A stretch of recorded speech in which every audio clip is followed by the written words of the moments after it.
This is the EWN Podcast Network. Hello, it's Kathy Worthington. And Mary Elkins. We are excited to announce that we are finishing up Season 4 of our Late Boomers podcast. Over the last 4 years, we brought you over 200 fantastic interviews with guests from across the globe. We are looking forward to a great Season 5, starting soon.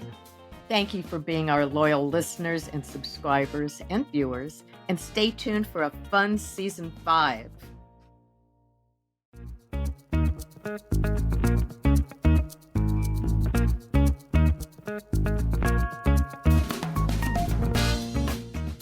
Welcome to Late Boomers, our podcast guide to creating your third act with style, power, and impact.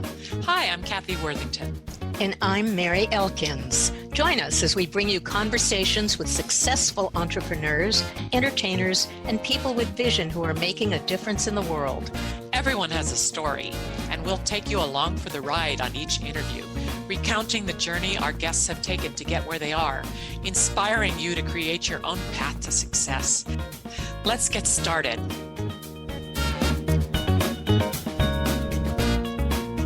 Hello, I'm Kathy Worthington. Welcome to Late Boomers. Today we have as our guest, Troy Hadeed.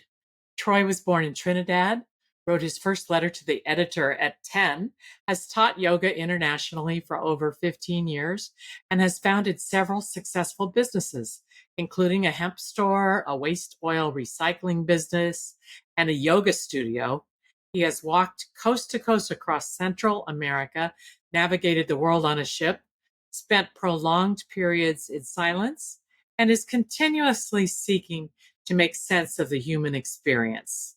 And I'm Mary Elkins. Troy is the author of a book called My Name is Love, We're Not All That Different, which we'll discuss with him. Troy calls for all of us to bring more intention to the way we live our lives and acknowledges that our actions, words, and even thoughts change the world. I believe that too. He hopes that if nothing else, his words and life will aid humanity, including himself, in remembering what it means to love. Welcome, Troy. Yeah, thank you for having me, ladies. It is such an honor and a pleasure to be here. Thank you. Great to have you. Yeah. Tell us about growing up in Trinidad and how you found your life's purpose. Well, I think I'm finding my life's purpose. I think our life's purpose lives in every moment, And I think sometimes we get attached to what this one purpose is, but then we lose track of the real purpose, which is in living every day in our lives. Every moment has its own purpose. So I am continuously discovering that purpose. But growing up in Trinidad's such a beautiful place, such an amazing place. But I remember I had one of my teachers come here a few years ago. And she said, wow, this place really teaches you how to love. Because things don't run as you would expect them to run. Things don't actually go as you would expect them to go. And I mean, it is a third world country. So, things don't generally run like this.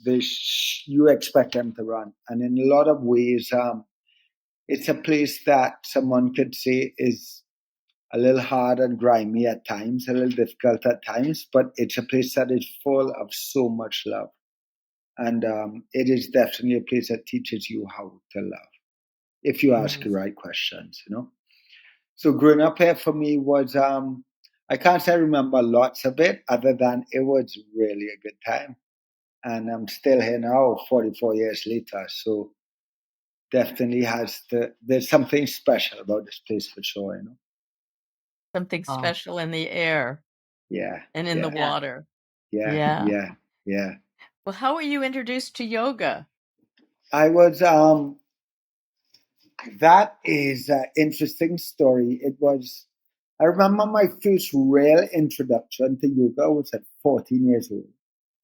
And I used to go up in school, I used to give up my lunchtime and go up every lunchtime to read these books with this teacher. And his name was Mr. Hadeed. And my friends used to make fun of me and say, you're giving up your lunchtime to go and read books with that teacher. Like, what's wrong with you? And I remember when I graduated university, I came back home, people would say, well, what are you going to do with your life? I'd say, well, I'm going to teach yoga. Well, do you do yoga? No, I don't do yoga. I wasn't doing yoga yet, but I knew I was going to teach yoga. And How odd. That's yeah, that's a few years ago, not too long, just before the pandemic, I was teaching in Slovakia. So I'm going to bring it back full circle. Right? I'm telling a nice little story here. So I was teaching in Slovakia, and somebody asked me how I came into yoga. And I told them a story about this teacher, Mr. Hadeed, and how I would love to see or hear from him one day to tell him how he may have influenced my life. And I came back home to Trinidad, and a few months after that, I got this message in my email, in my inbox, and it said, I think I gave you the practice of brahmacharya, it's a yogic text, to read in 1994 in Fatima College. And it was signed S. Hadeed. So I replied to him, I was like, Mr. Hadeed, send me your phone number. I need to talk to you. So I call him, and I got a real story. He says, Troy first called me Sylvan. You're no longer my student. You can call me by my first name. He said, you were actually sent to detention. Mm-hmm. That's how you first came in my room. It's you were sent to detention. And he said, I am not Hindu and I don't read and I don't practice yoga. I gave you that book to read only because I happened to be holding it in my hand at the time. Mm-hmm. He said, but you came up after that first detention every lunchtime of your own free will to read more and read more and read more and read more. And he said, what's really beautiful is that you say, I was talking about him for 15 years as having influenced my journey of yoga. He says, but I've been talking about you for the last 25 years. He said, because I've been talking about you as this 14-year-old kid who influenced me and impacted me with his commitment to read books and texts that most adults couldn't even read. And he said, how I found you is he now teaches in Ontario, Canada. And he was telling his class about Troy Hadeed, this little kid at 14 years old. And they Googled my name to see what had come of my life. And he said, we have had no contact since 1994 up until that point. And he says, look at the synchronicity in that. You've been talking about how I impacted your life. And I've been talking about how you impacted my life. But we haven't spoken a word in 25 years. You know? Isn't that beautiful? Yeah. What a beautiful influence that was. Yeah. Amazing. Can you talk a little bit about, because I know you have this in your book, what are your views on God? And what do you mean when you encourage people to redefine their relationship to God? The first chapter in my book is called Redefining God. And I remember when I was writing it, I was like, are you sure you want to do this? Because it's such an edgy topic. It can take people either way. And it could turn somebody off of the book entirely, right? They like open it, read the first chapter and close the book completely, right?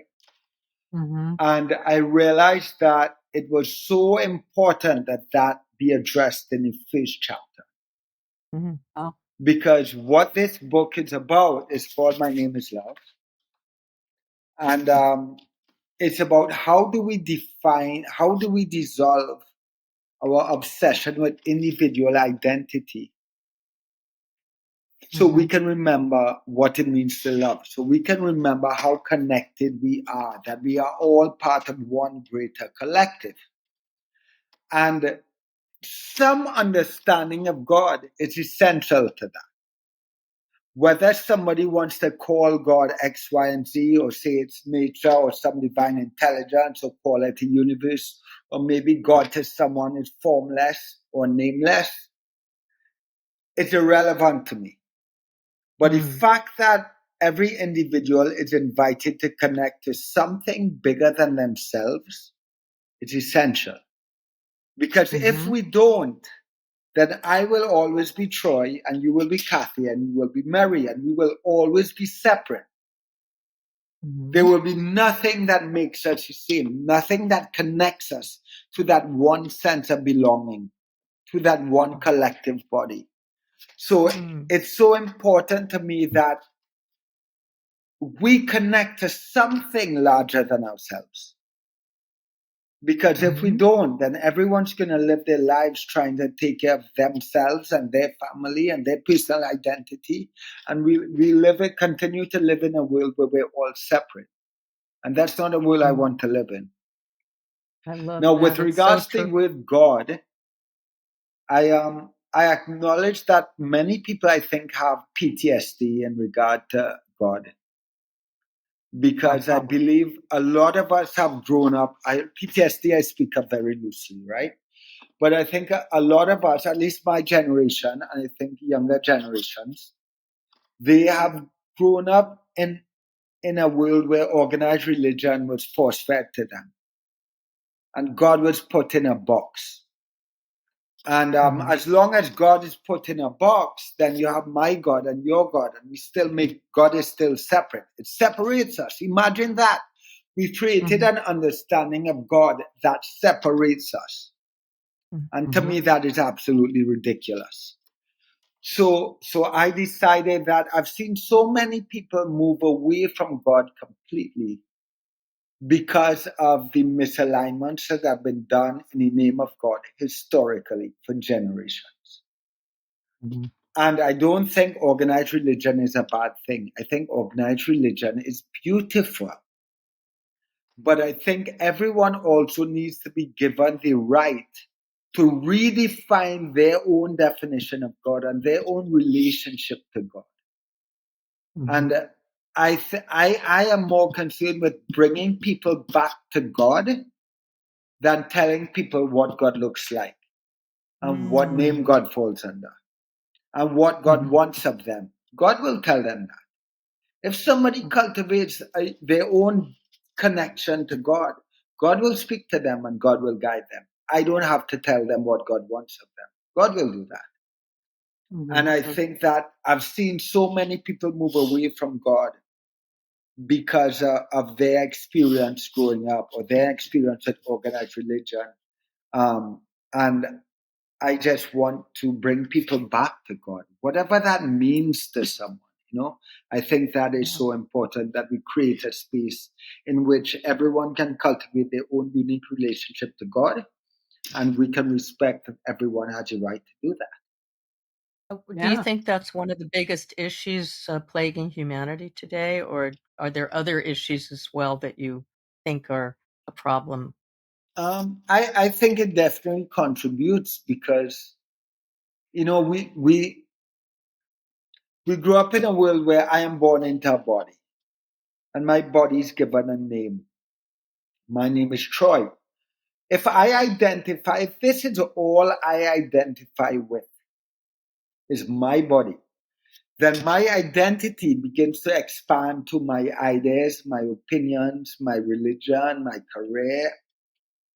But I will live my life seeking the preservation of my individual identity. Because if all I identify with is my body, then my body has one certainty, that is death. So I will live my entire life trying to protect myself with no real concern. So you feel like it's really the disconnection of people. It's a That disconnection. is the worst. We look at the world today. Look at what's happening in the world today on every level with regard to war, starvation. It's almost like everybody's out for themselves and their communities to try to defend something that they think is theirs. Right. Whether that be an opinion, an identity, a piece of land, whatever it is. And the fact is that nothing is ours.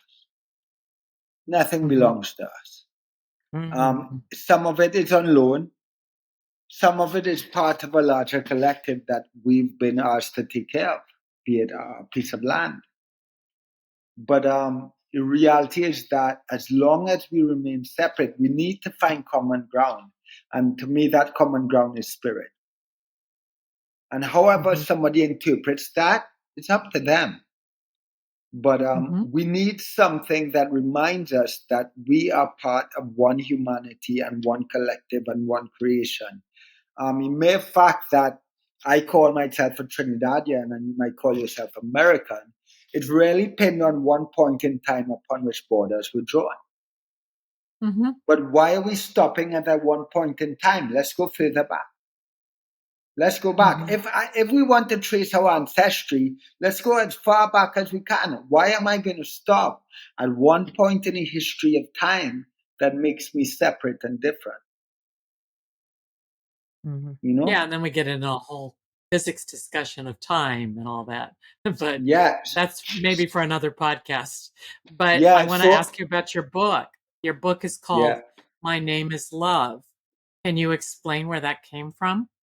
Yeah, it wasn't always called My Name is Love. It was up to 6 months before publishing. It was called Popcorn in My Pocket. Oh, Popcorn in My Pocket? Yeah. Oh, and that's simply different. because very that's a different. real different focus. Yeah. And that's a name I came up with when I was 20 years old. I put my hand in my pocket. I discovered old popcorn. I love popcorn. And I said, Popcorn in My Pocket. It's going to be the name of my first book. But 6 months before publishing, luckily I have a really amazing editor and some friends in the literary world. And they said, you know what, Troy, this book carries way too much depth and life-altering content to be called Popcorn in My Pocket. It carries too much weight to be called such a light, flowery, fun name. And I agreed with them. And especially when we decided to use this picture on the cover, it's not really a light picture. It's Great cover. Troy is showing the cover of his book with a picture of him. Yeah. And it's a very handsome picture. Thank you. That's God did that, though. That's nothing to do with me. But the picture, you know, what's also interesting is one of the first things I was very firm on when I started writing this book is that I did not want my picture on the cover. That was a non-negotiable. I did not want my picture well, you on the failed. cover. You failed on that. I failed. Maybe it's a good thing. Or I got my head out my ass, in my opinion. I don't know if I could say this on your show, if I could say ass. But you can. Yeah, okay, great. I got my head out my ass. So the name of the book changed, and we had this cover that everybody wanted to use. I didn't want to use.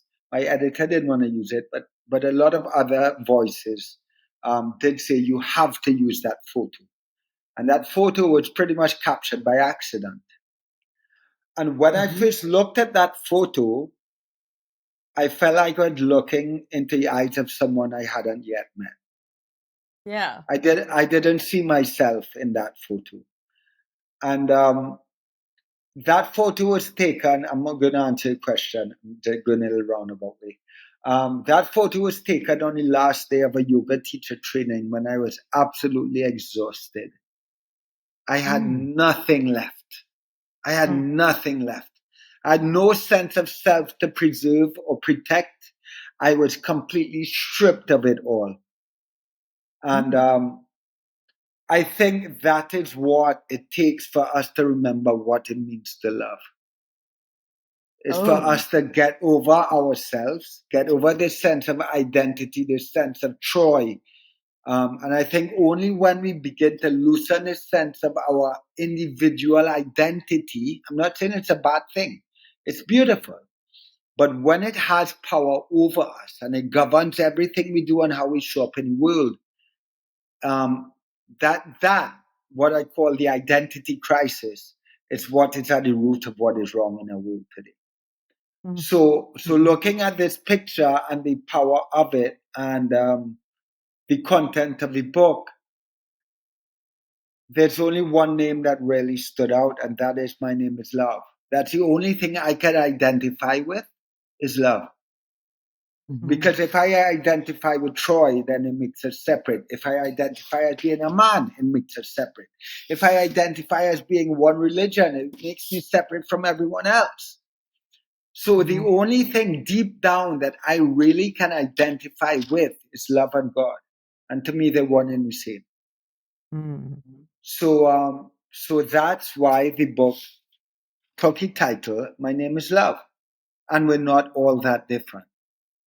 Mm. Mhm. Because it's Yeah. also a reminder that I'm not saying my name is love, I'm full of love. No, I'm saying we all are. I'm saying Mhm. we just have to get over ourselves and remember what it means to love, to remember who we truly are. That's so true Mhm. and so important in the world today because we're all protecting ourselves from what we fear. Yeah, And love is the opposite, isn't it? yeah, Mhm. absolutely. Fear is a hindrance to love. Now, also, Mary, one of my favorite lines in the book says that the irony about fear is that its greatest worry is not being able to love or not being loved. Mhm. When you look at all fear, it's rooted in that. We're afraid of either not being able to love others or not being lovable. That's at the Mhm. root of all fear. Even if my fear is death, I'm afraid to die because then I won't know what love is. I won't have to Yeah. be able to love my people or be loved by my people. And yeah, if we start to really analyze our fears and really Mhm. look into our fears and ask the right questions, we realize that even at the root of fear is love. Yeah. Mhm. Yeah. Changing the subject, probably not a lot, but a little bit. You talk about your privilege. What do you mean when you speak of owning privilege? No, Yeah. owing. Owning. Owing. Owing. Excuse me. Owning. Owing. Owning? Owing. Owning. Owning. Owning. Owning. Okay, well, Yeah. that was a typo in what we had. Well, Or Sorry. no. owning. Yeah. Owing. Owing. Yeah. Not No, he owing. says Owning. Like to Ah, own. got it. owning. Got To it. take it Owning. back. Well, Yeah. I don't Sorry, know. my We'll find out, won't we? What's the difference there? yeah, my accent can be a little Yeah. whack sometimes, you know. Yeah. So I grew up with privilege in a lot of ways. A lot of ways. I'm male, I'm light skinned. I grew up in a comfortable family. Financially, we're comfortable. I have an education. There are a million ways in which I am privileged. I've now come to understand my greatest privilege, and I think the greatest privilege that anyone can benefit from is knowing what love is. It's the privilege of love and security. Mm. Because so many people now don't know that. And what I mean by owning privilege is that growing up, I was there for a vast majority of my life, especially up until maybe my late teens, early 20s. I was ashamed of my privilege. I didn't want people to know where I grew up, where I lived. I didn't want people to know what my last name was because I didn't want to be seen as stush, entitled, you know. I didn't want to be categorized in that way. And I was ashamed of my privilege. I would deny my privilege, like so many people in our world do. Mm. But here's the thing, as long as we deny our privilege, then it benefits no one but myself. Mhm. If I have the courage and understanding to own my privilege, then I can put my hand up and say, yes, there are benefits I was born into. It's not my fault. These are benefits I was given. Mhm. But I am going to use my privilege to try to serve something bigger than myself. Mm. And I think when we can own and take ownership of our privilege is when we can begin to discover ways in which we can use that privilege to change the world. Just to own Excellent. the privilege. Yeah, yeah, yeah, Yeah. yeah. Excellent. And when you say that we're far more connected than we could ever imagine, What do you mean by that? So one of the most, I think, the most memorable points in my life was when I discovered that, a little bit of background. In my yoga practice, I started really connecting to what I would call breath extension. So that is, I was deepening my relationship to my breath and how my breath actually works in my body, in all of us, right? And the way breath works, most people have no idea how breath works and have no idea how to breathe. But how breath works is that you create space in your body. You don't pull air into your body. That's not how it works. You don't suck air into your body. When you create space in your body, there's a change in volume and air pressure, which causes air to move into you. So it's almost like the breath wants to be inside of us. It's almost like the breath chooses to be inside of us. We don't pull it into us. We just create space for it to enter. And that landed in a really big way for me. And then I discovered that the word spirit, like Holy Spirit, it comes from the Latin word spiritus. And spiritus means to breathe. So I began to see and understand and feel that there is a divine agency that lives in the breath. And it makes sense because the breath is the one thing that connects every living being on the planet, even non-living beings. Right? The air we breathe, whether it be in liquid form or gaseous form, it's the one thing that connects all of us. It would make sense to me that there is some kind of divine agency or intelligence in the air we breathe. It's so I envision it almost as a divine plasma, like a divine sea that we're all just swimming around in. But and this is why pandemic was such a big deal, right? But it's so important for us to recognize that, for instance, at some point in our lives, the air molecules that we once in Mary and Kathy, Katie or Kathy? Kathy, yeah. Could be inside of me one day. Right? Like we're on different continents, different parts of the world. I'm on an island, you're on a continent. We may never share physical space in the same room. But the air molecules that were in me or in you would once be in, at some point it is possible for them to be in each other. You know? Well, we are connected right now via the electrical beings out there that are connecting us to the waters. But talk about yoga a little bit more, because people have a varied understanding of yoga, and we've commercialized it in the Western world. Tell us what yoga means to you. I think you were talking a little bit about it with opening the space within, but tell us more. To me, the word yoga means union. It means to join or yoke. And a lot of people will ask, well, what are you joining? And then someone might say, mind, body, breath, light and dark, myself to God, all kind of stuff, right? Our old teacher's name is Osho. I'm sure you guys may have heard of him. Osho is a spiritual teacher that came and went. And I can't say I'm a fan of everything that comes with Osho. There's a movie on Netflix about his life. But he had some really great teachings. And he pretty much said that yoga is BS. Because you can't join what was never separate. And it was so beautiful. He didn't actually mean yoga with BS, but that was his analogy to say it's not a joining. It's more like a remembering. It's more like a remembering, right?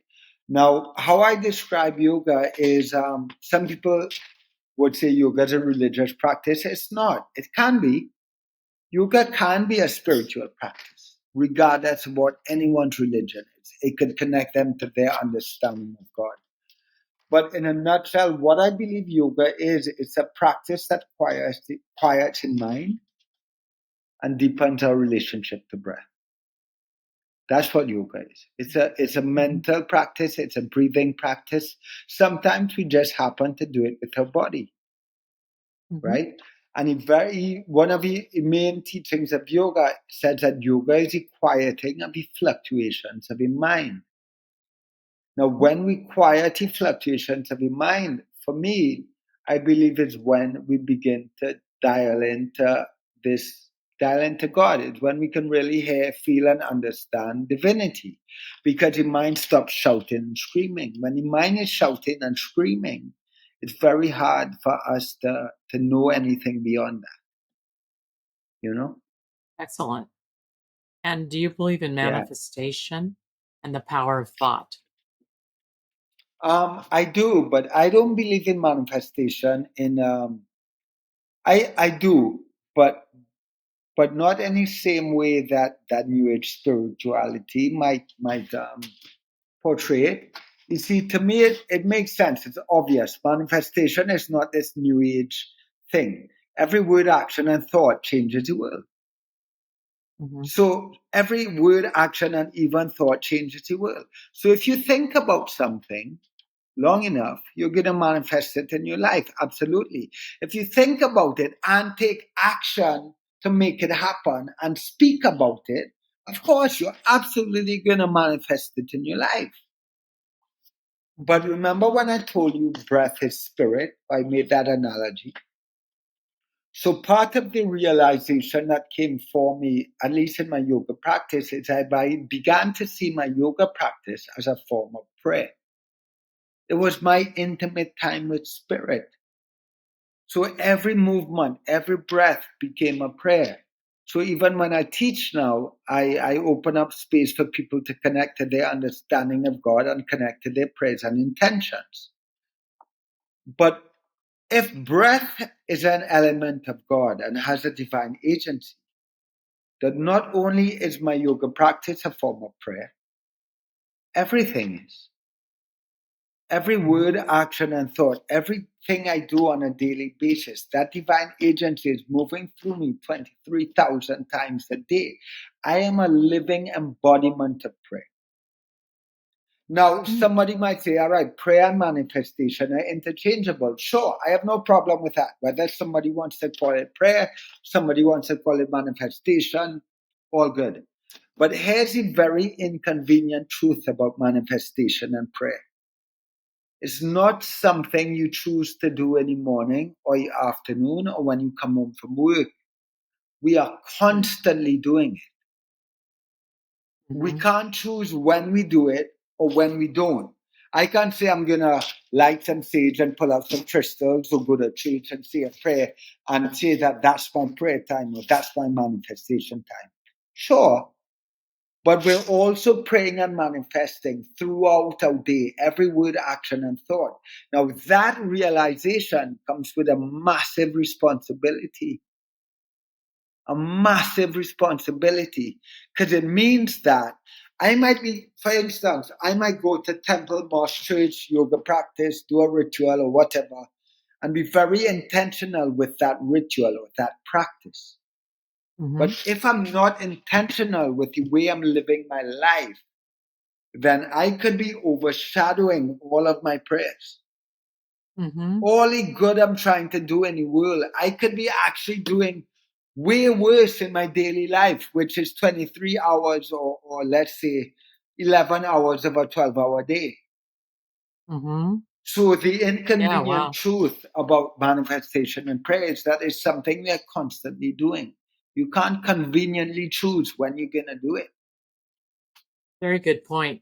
Yeah, it's a great point. It really shows that whatever we're thinking becomes reality. Yeah. So absolutely. if you had the opportunity to speak to someone, anywhere, anybody, for 5 minutes, what would you share with them? I would share with them what I mentioned a little bit previously is how breath actually works. Because I think when I do believe there's intelligence in the breath. And I believe that if somebody spends time with their breath, 5-10 minutes a day, just sitting and breathing properly, everything they need to know will come to them. Everything they need to be shown will come to them. So I feel that understanding how your breath works in the body is one of the most powerful things that you can teach or show anyone. So Is it hard to learn? No, yes, I could show you now in 2 minutes. Yes, please. Yes, please. All right. Yes, please. So, but I need to step back, and I know you lose my mic if I move back a little bit. But so I'm going to come back and forward. Okay. All right. Most of us would think that we breathe in our belly, right? If I ask most people, where do you breathe? They'll say, well, in my belly, or some people would say in my chest, my belly and my chest, right? And for so long, we've been told, we breathe into your belly, right? We've heard that for so long. Well, you actually can't do that. For you to get air into your belly, someone has to stick you with a knife. Air can't get into your belly. The only reason the abdominal cavity expands is because we have an umbrella-shaped muscle at the bottom of our rib cage called our diaphragm. And that diaphragm is the main muscle of breathing. So remember when I told you to inhale, we need to expand the space within the body. Because when you expand the space of the body, the air pressure, volume increases, and air pressure inside of you decreases. Does that make sense? Yes. Yeah. Yes. So imagine that I had a box, and inside that box had a set air pressure. If I double the size of that box, the air pressure decreases because the air molecules have more room to move, right? That's what happens when we expand our body, right? The diaphragm descends into the abdomen, the ribcage expands left to right, and the chest lifts, and even the back body expands. So we need to change the shape of our body in every possible dimension, not just the diaphragm moving and not just the chest lifting. But it's almost like we need to expand the rib cage and the back body and descend the diaphragm into the belly and then lift the chest. So when we do that, we expand the thoracic cavity and we expand the volume of the thoracic cavity. When we do that, the air pressure inside of us decreases. And what then happens is the air pressure outside of us is higher than the air pressure inside of us. So that air moves into us to create balance or equilibrium, right? So there's a bit of physics there. 2 laws of physics you need to understand is that volume and air pressure are inversely related. The more volume I create in my body, the lower the air pressure inside my body. Then gases move from high pressure to low pressure. That's the second law of physics. So when that happens, the air moves into me. So I like to say that we don't actually breathe. We create space to be breathed by an external force. Mm-hmm. And do you try to exhale through your mouth or not? No, I would just encourage through the someone. Nose. In yoga, we say nose is for breathing, mouth is for eating. Huh. And there's an amazing book by, I think the author is a guy called James Nestor. And the name of the book is Breath. And he puts scientific research to the breath. And they've discovered that when we breathe out of the mouth, we actually decrease the efficiency of the body. Oh. So he actually proves that it's way more beneficial to breathe through nose and through mouth. Even athletes now. Thanks for that. Thank you for that lesson. Yeah. And Troy, what would you like our listeners to have as a takeaway today? I think we've all learned a lot, but Give us a great takeaway for today. Wow. Okay, this might be a little off topic because I don't think we really talked about this stuff, but I'll try to make it clear and concise. Okay. One of the biggest problems in our world is human relations because we take everything personally. And because we take everything personally, we think that everybody is doing everything to us, to hurt us, to harm us, to take something from us, right? And remember, I spoke earlier to what I consider the identity crisis. That is the I, me. If I understand that I am not truly my body, and I truly understand that within every individual is a spark of God, and that spark of God from the day we are born, it picks up conditioning, it picks up experiences, and that conditioning is what makes us who we are. That dictates how we show up in the world. So what I would tell someone without going into another 1-hour podcast is this. I would invite people to acknowledge that when we look at someone, a lot of the time we associate that individual with their actions, words, and thoughts. But that is not actually who they are. Who they are is that spark of God that lives within that individual. And if we can see that person, then we can condemn. You might say, well, you condemn someone's actions, words, and thoughts. You might condemn someone's conditioning. You might condemn how someone shows up in the world. But you can condemn all of that and still love them. Because you acknowledge that they are not their actions, words, and thoughts. That is just their conditioning. That within every human body is a spark of God, and that is who we all are. And if we can acknowledge that, then two things happen. One, you can't possibly do anything personally to me because I am not my body. I would just happen to be in a way, and our curriculums and our lives might cross. And you might end up hurting my body, but it's not personal. Mm-hmm. The second thing that happens is if I come across someone in my life and I want them to change their ways of living, maybe I want to influence their perspectives, their opinions, or how they show up in the world. The one way for me to make sure that never happens is to punish them and judge them. Mm-hmm. And the one way for me to have any chance at doing that is to understand their conditioning, to make them feel seen, heard, understood, to love them, not their actions, but to love them. And then maybe I can help them reprogram and recondition, or at least play a very small part in them doing that. But I would invite people that in our lives to see beyond the body, see beyond the actions, the words, and the thoughts, to really see the seed of God within every individual, and then acknowledge the conditioning that came along with that. Oh, that is powerful. Thank you. Thank you. Yeah. Our guest today on Late Boomers has been Troy Hadeed, author of My Name is Love. Please visit his website, troyhadeed.com, and that's TroyHadeed.com.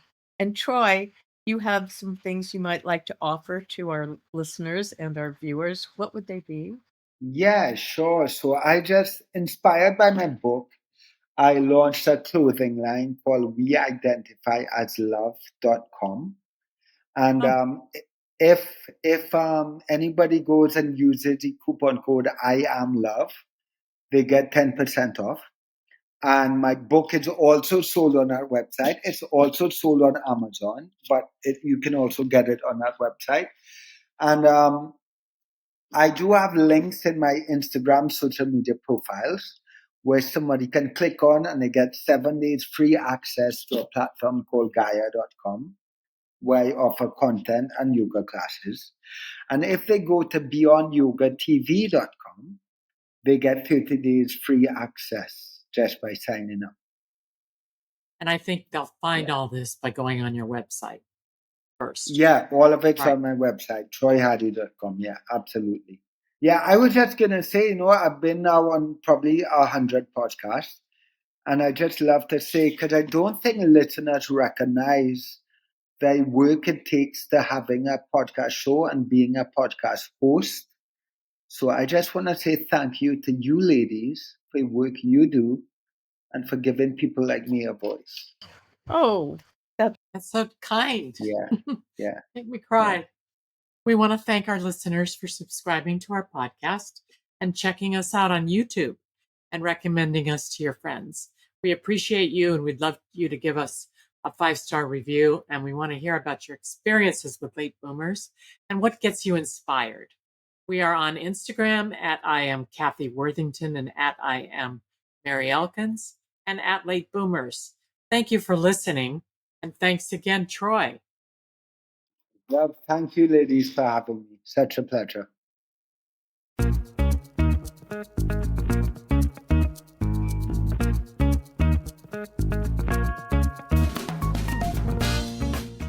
Thank you for joining us on Late Boomers, the podcast that is your guide to creating a third act with style, power, and impact. Please visit our website and get in touch with us at lateboomers.biz. If you would like to listen to or download other episodes of Late Boomers, go to ewnpodcastnetwork.com. This podcast is also available on Spotify, Apple Podcast, and most other major podcast sites. We hope you make use of the wisdom you've gained here and that you enjoy a successful third act with your own style, power, and impact.